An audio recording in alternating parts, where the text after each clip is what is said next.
نحمد و نصلی علی رسولہ الکریم اما بعد فاعوذ باللہ من الشیطان الرجیم بسم اللہ الرحمن الرحیم۔ محترم ناظرین، ربیع الاول میں سورت کو سب کا یہ وظیفہ کر لیں۔ انا آتیناک الکوثر، ربیع الاول کا خاص وظیفہ کرنے سے دولت و پیسہ خود آپ کے پاس آئے گا۔ بہت ہی مجرب وظیفہ ہے۔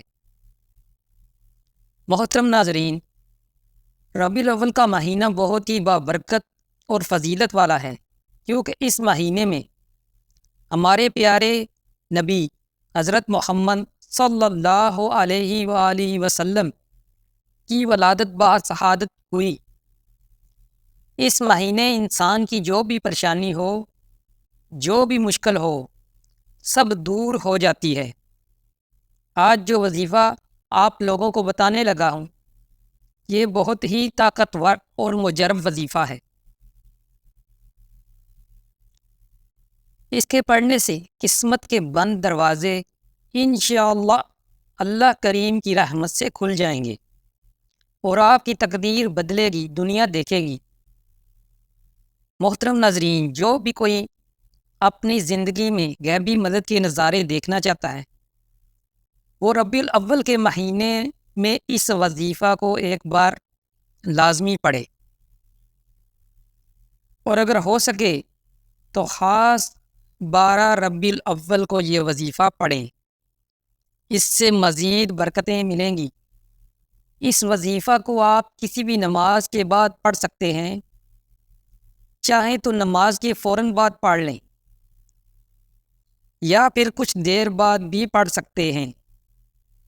محترم ناظرین، وظیفہ پڑھنے سے پہلے آپ کی جو بھی پریشانی ہو، یا پیسوں کا مسئلہ ہو، یا کوئی بھی حاجت ہو، ان سب حاجتوں کی نیت کر لیں۔ اس کے بعد آپ وظیفہ نوٹ فرما لیں۔ آپ نے 3 بار درود ابراہیمی پڑھنا ہے۔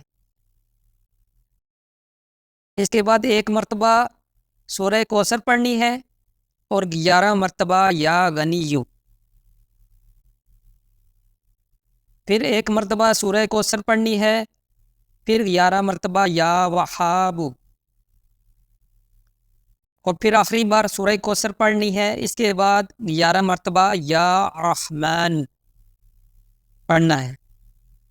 اس کے بعد آخر میں 3 بار درود ابراہیمی پڑھیں۔ طریقہ دوبارہ نوٹ فرما لیں۔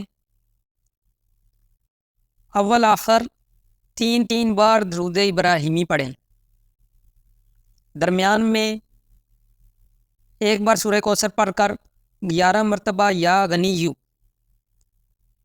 پھر سورہ کوثر 1 بار پڑھ کر 11 مرتبہ یا وہاب، پھر آخری بار سورہ کوثر پڑھ کر 11 مرتبہ یا رحمان پڑھے۔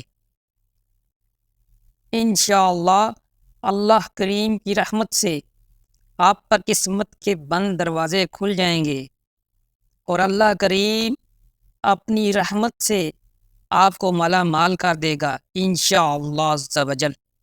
آخر میں میری تمام ناظرین سے گزارش ہے کہ اپنی نمازوں کا خیال رکھیں اور انہیں وقت پر ادا کریں۔ جزاک اللہ۔